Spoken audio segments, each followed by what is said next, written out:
The wind's just playing up, so I'm afraid you'll have to carry.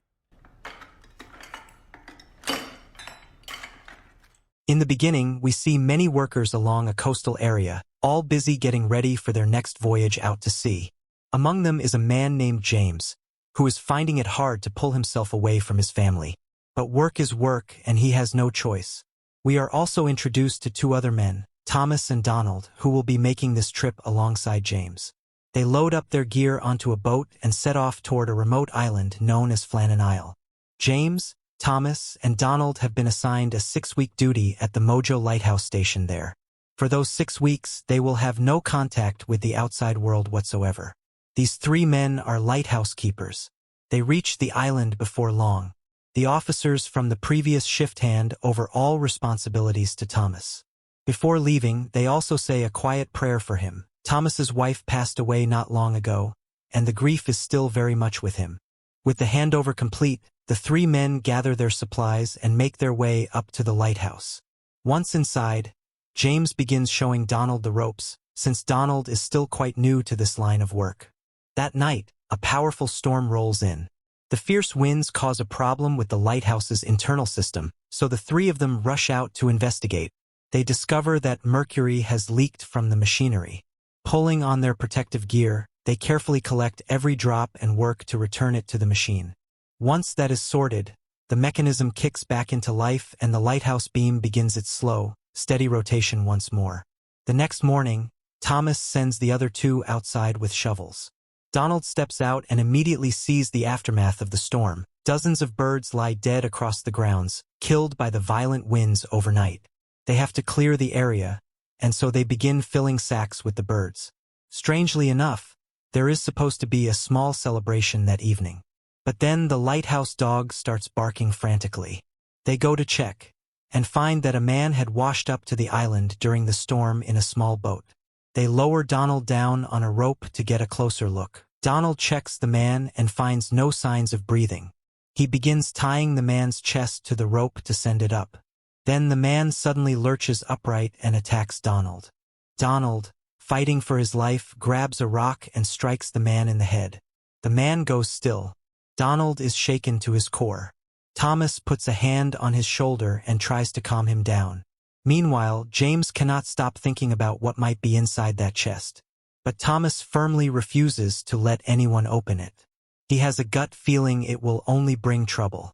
That night, Donald cannot sleep.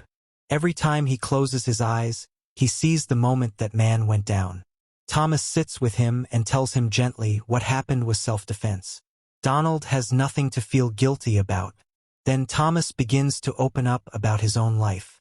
He tells Donald about his wife, Kathy, beautiful, kind, the love of his life. They had twins together, but the children died first, both of them. And then, years later, Kathy was taken too.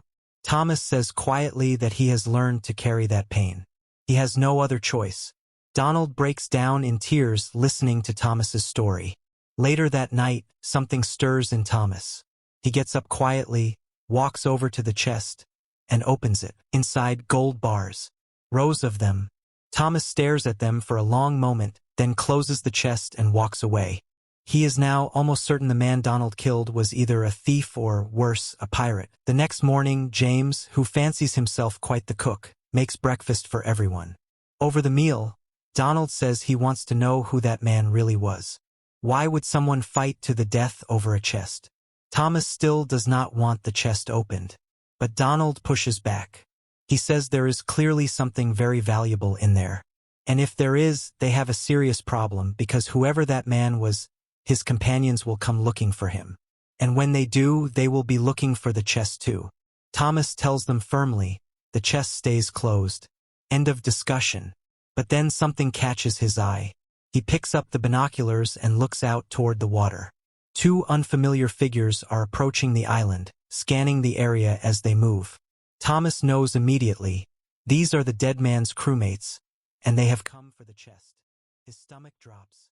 He turns around, and his heart sinks even further. Behind him, James and Donald have already opened the chest without his permission. They are staring at the gold bars with wide eyes, practically giddy. In their minds, they are already rich. Thomas tells them urgently, Two men are on their way to the island right now, looking for exactly what is sitting in front of them. They need to return the chest. Donald fires back, anger rising in his voice. That man nearly killed him last night. As far as he is concerned, the gold is theirs, payment for what they went through. Thomas tries to reason with them. He explains that they cannot hide this kind of wealth even if they want to. The moment they try to sell even one gold bar, someone will notice. And if they are lucky, people will only be suspicious. New clothes, a new house, money where there was none before, people talk. It does not take long for questions to start. Donald does not want to hear it. He has made up his mind. Thomas says he refuses to throw his life away for someone else's greed. A heated argument breaks out between him and Donald, with James stuck in the middle trying to keep the peace. Thomas says he does not need the gold. He will not let a moment of temptation destroy everything he has left. If they want to get themselves killed, that is their choice, but he wants no part of it. He walks out and stands at the edge of the cliff, looking out at the sea for a long time. Then he comes back. He tells them if they do exactly what he says, they can make this work. They will dispose of the man's body and keep the gold hidden. When the next shift arrives in a few weeks, each of them will quietly pack their share of the gold in their backpacks and return to the mainland. Once there, they will sit on it for at least a year, no spending, no talking, no slip-ups. After that, they can sell the gold in Edinburgh and walk away wealthy. But not a single word to anyone. Not friends, not family. Act as though the gold never existed. Behave completely normally, the same as always. They agree. And the three of them begin moving the body toward the sea. But then Thomas spots a boat heading straight for the island. He tells James to hide the body immediately, and the chest along with it. They scramble, stashing everything out of sight just in time. Two men step off the boat and walk up to Thomas. They ask him calmly whether he has seen their crewmate, a man who may have come ashore during last night's storm. Thomas keeps his face completely still and tells them he has no idea what they are talking about. He has not seen anyone. Their names, it turns out, are Locke and Boar. Boar is exactly what his name suggests, rough and intimidating. Locke is quieter but more persistent. He keeps pressing, and eventually Thomas gives a little ground. He tells them that they did come across a lifeboat that appeared to belong to someone, and a chest along with it. Thomas tells them that along with their crewmate's body, everything, the body and the cargo, has already been sent to the mainland following standard protocol. But Boar does not buy a single word of it. Despite his suspicion, both Boar and Locke climb back into their boat and leave. Donald watches them closely from the island until they are out of sight. Meanwhile, Thomas and James head back inside the lighthouse and manage to repair the radio, which had been knocked out during the storm. But almost immediately, they begin picking up voices on the radio. It is Locke and Boar. The moment Locke left the island, he had tried to reach the lighthouse by radio, testing whether Thomas had truly contacted the mainland or not. When no one answered for a long stretch of time, Locke put it together. If the radio was broken during the storm, how could Thomas have possibly reported anything to the mainland? Thomas had lied to his face. Locke turns the boat around and heads straight back to the island. Donald's face goes pale. The three of them brace themselves for what is coming. From the water, Boar opens fire with unusual ammunition, but whatever he is shooting, it has no real effect on Thomas and the others.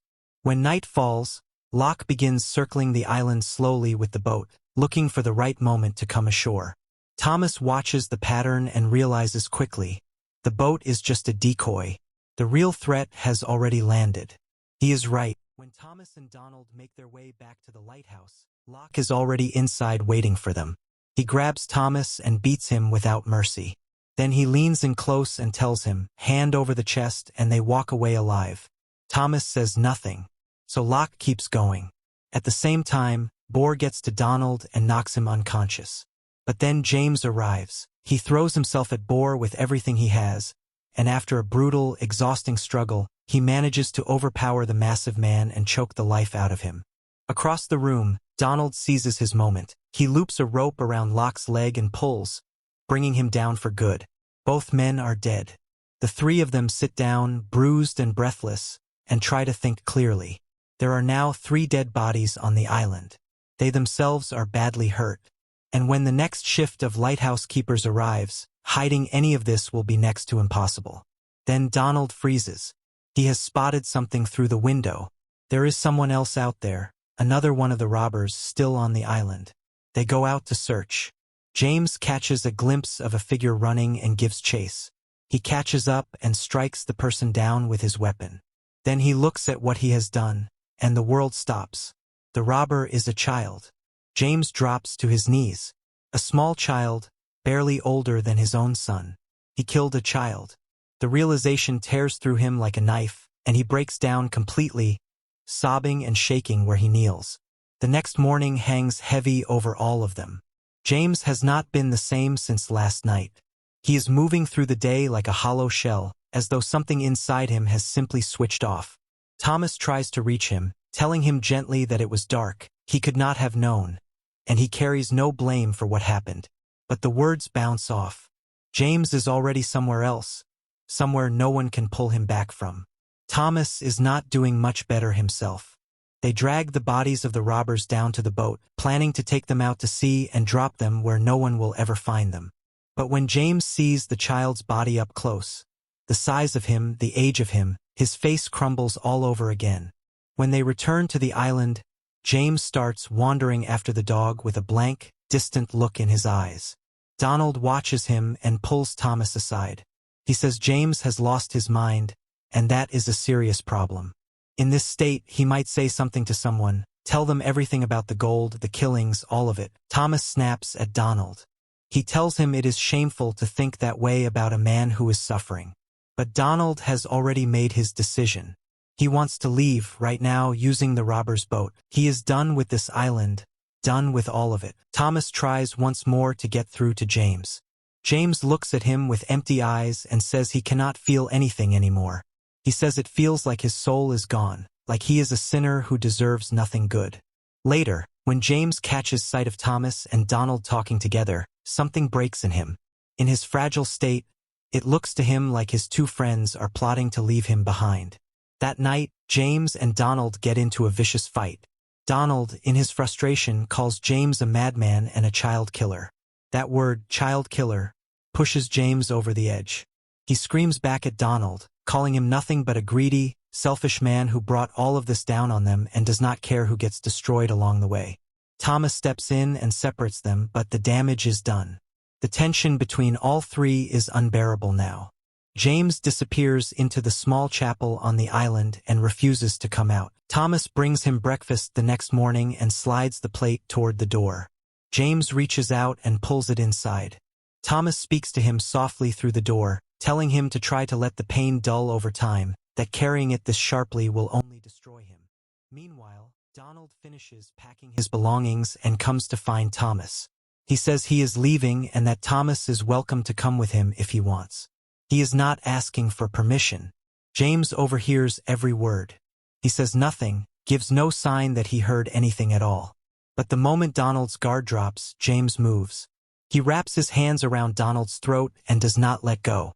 Donald, the one who started all of this with his greed and recklessness, is dead. Thomas stands there in shock and grief. He picks up a pot and strikes James, knocking him out. When morning comes, James is conscious again. Thomas tells him plainly, he has already moved the gold onto the boat. They are leaving immediately. If they stay, there is no way to explain Donald's death without everything unraveling. James nods. He helps Thomas carry Donald's body to the boat, and together they drop him into the sea, just as they had done with the robbers. But letting Donald go hits Thomas harder than he expected. Despite everything, he had come to care for that foolish, stubborn young man almost like a son. And James, whatever was left of him after all of this, is gone now too. He tells Thomas quietly that he does not want to live anymore. Thomas pleads with him.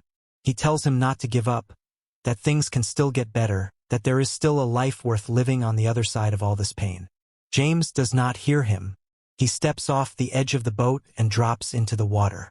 Thomas lunges for him, but James looks up at him from the water and asks him, "Push my head down. Let me go. Let me be done." And Thomas, with a broken heart and shaking hands, does what his friend asks. He gives James the ending he wanted. Thomas is left alone on that boat, surrounded by water and silence. He got the gold. but everyone he came to this island with is gone. So friends, let this be a reminder, some things are simply not worth chasing. The price you end up paying is always far greater than what you gain.